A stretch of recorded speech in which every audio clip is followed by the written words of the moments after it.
to another episode of Dear Man. Why am I even saying this? Prissy, give us the intro. Yeah, Prissy, let's go. But you took over your job. No, no, we are live. Let's Yeah. go. Uh-huh. Yeah, so we are continuing. We'll continue. Okay, so it's good to come your way yet again, yet another Saturday. We're grateful to God for life, and let's do this. As usual, I mean, we always gonna do it. So let's go ahead, share the feed, and let's get the best, maximum best interaction. Is that it? Maximum best. Yeah. So just go out there, share the feed, and let's get going. Did you do it already? Lucy? Need to find the few. Please, please find it. And let's go. Okay.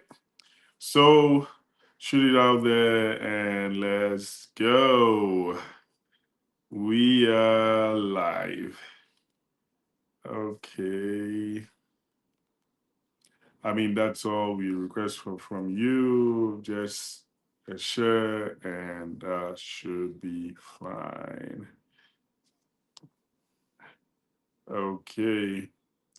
It's always good to come your way. As usual, always nice to come out here, interact with you, and get to learn one or two things.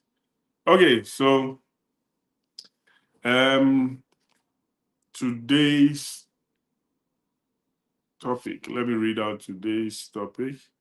So it's easier now because we have um, the topics we discuss it. So how to know if your relationship is worth saving?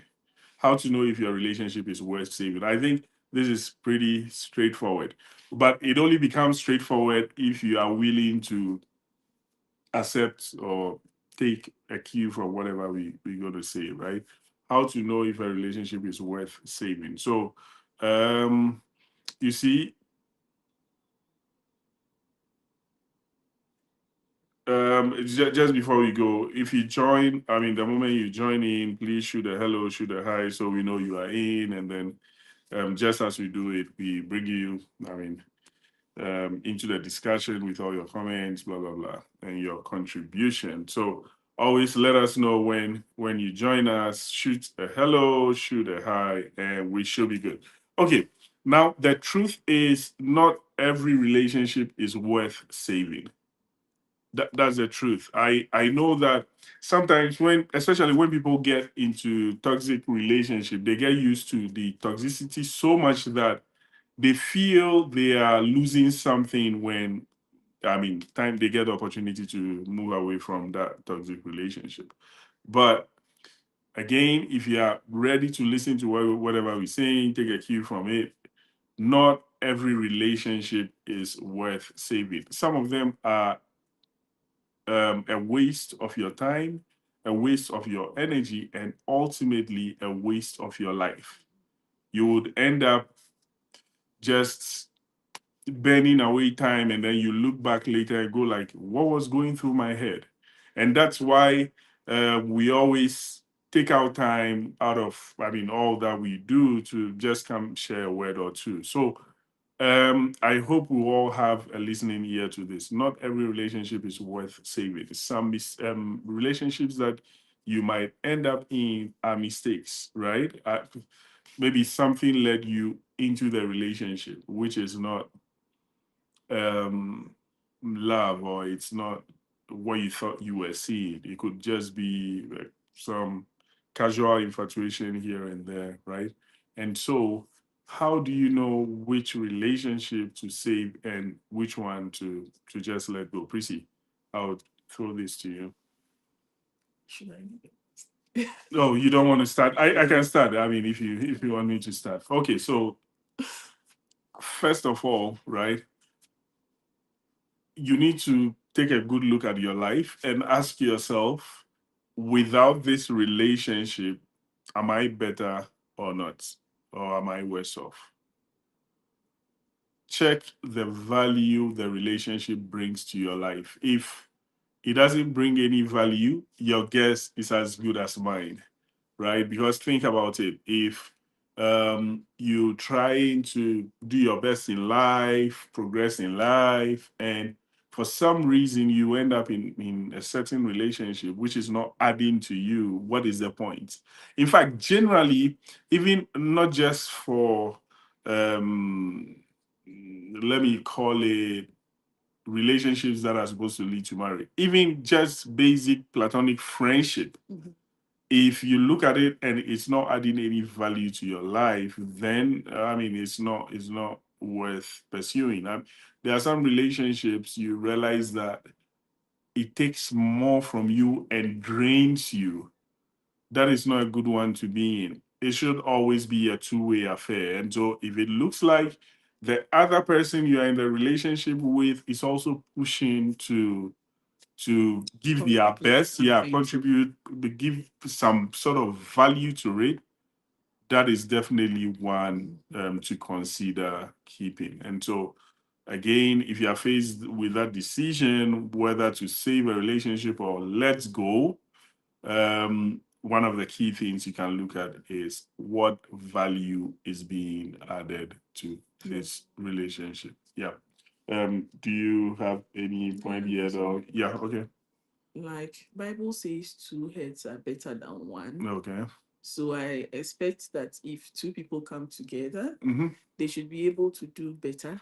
Right. So, like you said, Yeah. if it is draining you, Mm-hmm. you realize that sometimes you even join a study group and it's like you are better off studying on your own than Absolutely. Yeah. joining the study group. Right. And so it's just like that. Those of you who have been to study groups before. So if you realize that it's not working, like you see all the signs there, Yeah. that you are better off being alone than trying to pull somebody along. Yeah. And sometimes you're like, oh, I can pull this person along and all that, but the person ends up pulling you behind, Yeah. right? And so personally, if something is not working for me, it's just about being able to think fast and then like and very quick. Like, is this working? Can I let me take a quick decision on what to do? Mm-hmm. Because sometimes people think that, oh, things will change. Let me give it time, right? Things will get better. Yeah, there are some things that can get better. But then with most things, you realize that no, this thing is draining me. If you are in a relationship and like both of you are working, um, you are supposed to be able to like save more, right? But then if you feel that you being alone, you are able to save more than maybe the two of you working and coming to spend more, then it doesn't make sense. Right. So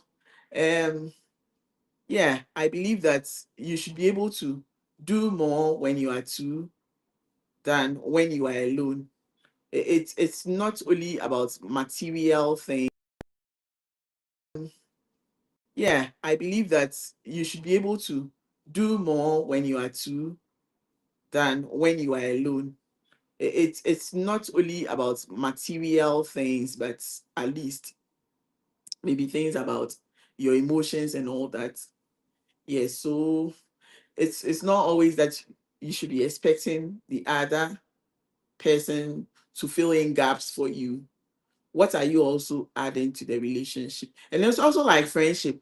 If you are in a friendship that is one-sided, you always have to be the one checking on your friend, and if that friend is not, then I think that it's not worth the friend, because when you are, it means that when there's something wrong with you, you have nobody to call a friend. Yes, so just like any other relation, it shouldn't always be um, like one person collecting and not giving.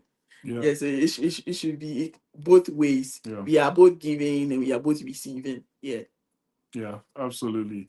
And usually, I mean, it's assumed that before someone would even get into a relationship, you have a focus in life, you have a goal in life, there is something you're looking forward to, right? So usually it would be good to also have someone who can whip you in line to help you achieve your goals, right? Because human as we are, it's so easy to get derailed from, whatever course you decide to chart. And so if you can have someone who would always make sure that you're trying your best, you are the best version of yourself, then that's a good relationship not to check out from. And so if you are faced with that decision and you look at it and you weigh everything and it looks like, oh, this person really helps me stay in check, helps me stay on course, then you might want to consider still being in that relationship. Now, another thing to look at is this relationship causing me harm? So you could have someone who is actually putting you on the right course, blah, blah, blah, but in another breath, that person is causing you harm, right? So you would also need to check if there is anything from the relationship causing you harm. It could be physical, it could be emotional, it could be anything, right? If you think this wouldn't help your well-being in terms of whichever facet, physical, emotional, blah blah blah, then it might be something to consider checking out from, because um, you can have, let's say that you married to um, a super rich person or wealthy person, right? And you get your financial needs addressed, but that person is also someone who physically abuses you. Let's just take physical abuse. You might be and getting all the money, but I don't know who would be happy with that. Okay, people might be happy with that, but it's just not healthy. The person in it might not see it like that, but generally, it's not a healthy relationship to be in. And so you will need to also check if there is any sort of harm you're doing to yourself. It could be bodily harm, it could be emotional harm, it could be anything. It could be anything. There are recently a friend of mine was telling me a story of a, one trip that she took with the brother, and they met someone in a certain country, and the person was with the wife, okay, and they ended up going to eat with the person, and the kind of propositions the person was giving them, it goes like, whoa, this is something else. So you could end up in a relationship with someone who everyone sees is okay, like from what all humans who can see from the outside. Oh, this should be a very good person. Hey, Nanama Abedi, thanks for joining us. And you go like, oh, this person should be very good. Oh, why do you want to leave this relationship? You might not know what goes on behind the veil, right? And so I don't want to go deep into that, but all I'm saying is that if there is something that is causing you harm, you will need to get out of it. So I think that before I hand over to Prissy, you will need to really step back and ask yourself, if I were not to be the one in this relationship, is this something I would accept? You get it? Because sometimes when you are in it, then you get blinded and you say love is blind, maybe love needs spectacles, and so on and so forth. So you would really need to take a step back, figure out, is this something I would really want to be with, like assuming I was in the relationship. Yeah, Prissy, I throw it back to you. So sometimes we also try to count the number of years we've spent in the relationship. Yeah, Or like you said, some people will stand behind them, like people will kill for your relationship and all correct. that. But I think that what matters is, how do you feel when you are alone with the person. It's Absolutely. not about when you are surrounded by your friends, because Yeah. sometimes you can even relocate and move somewhere else and you just be left with just Yeah. the two of you. Yeah. Sometimes it's maybe your parents urging you on, I think this person is a nice, or it might not even be a parent, it could even be a pastor. Yeah. Like you want to leave the relationship, and then the man of God, the guy goes to pull a man of God to come and beg for him. I think those are some of the things that have made people stay in bad relationships. Right. If you are making a decision, make the decision for yourself. Don't make any external person be the reason why you are staying in a relationship, because Yeah. at the end of the day, you be the only one at the receiving end. They Yeah. would be in their home sleeping or whatever, having whatever peace they want. And they might be snoring in a Some of them it's also because of what they benefit. Maybe if it's your parents or something, maybe your like supposed partner sends them a lot of money and all that. So for them, they are seeing it as a gold mine. Yeah.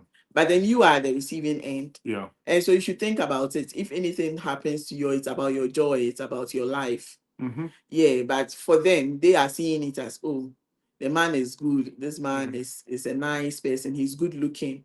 Is like somebody that's, and I think some people also are in relationships because they feel that the person is good looking and would fit in with their friends and all that. If you give them the opportunity to choose, they will choose somebody else who doesn't fit the standard of their friends. But because they want to fit in, they would rather stick to the one that they feel is acceptable to their friends. But at the end of the day, you be alone. Yeah. That is one thing I realized when I got married, that after all the parties and everything, you are stuck alone Yeah. with the person. So you be the only person receiving whatever comes out of that relationship. Exactly. Yes, so you should, yeah, I for that one, you should be selfish. Mm-hmm. If you are in a relationship, don't do it for anybody outside the relationship. Yeah. Do it for yourself. Absolutely. Yeah, I think that's a very good point. And uh, this is what I think. When it comes to the point where you need to go show your um, fiance or lady or guy to your parents and your family or whoever, that is a very good litmus test to see if the relationship will do well or not. And this is what I mean. If you can really get to the point where you feel like this person, I really think that, assuming everyone else is taken from the world, or you guys, the two of you, are put on an island, you guys will happily survive, then you've actually passed that litmus test. Because the moment external influences come in and that pushes or draws you back, it means that there is no real conviction from your end, right? So think about it. I when I was growing up, I knew of someone who wanted to marry someone else, and everyone didn't want to agree. And as I speak to you, they've been married for God knows how long, and they are really doing well. What it means is that, see, your parents mean the best for you. They mean well, except some few outliers who don't mean well for their kids. But most parents mean well for their kids. So the reason they are telling you what they are telling you is because of what they are seeing from their perspective. Most times, because of experience, they are right. But in some other times, they are not actually right because they are misreading something, or they are filtering through a certain existing bias, or you can call it a pre existing bias, right? And so the person who should be the most comfortable with the other person is you. If you can actually pass that litmus test and would want to live the rest of your life with the person, even if you guys are isolated on an island, and you feel that this person really has my best interest at heart, then that is someone you should consider being with. Sometimes, if it feels like you guys are only in love when your friends are around and you need to keep up appearances, then that is a big issue, right? It means that if you take out that friend factor from the equation, the two of you are really not ready to live together, right? So it will be very, very, very important to ask yourself, is this someone I can live the rest of my life with, assuming we were put on an island somewhere?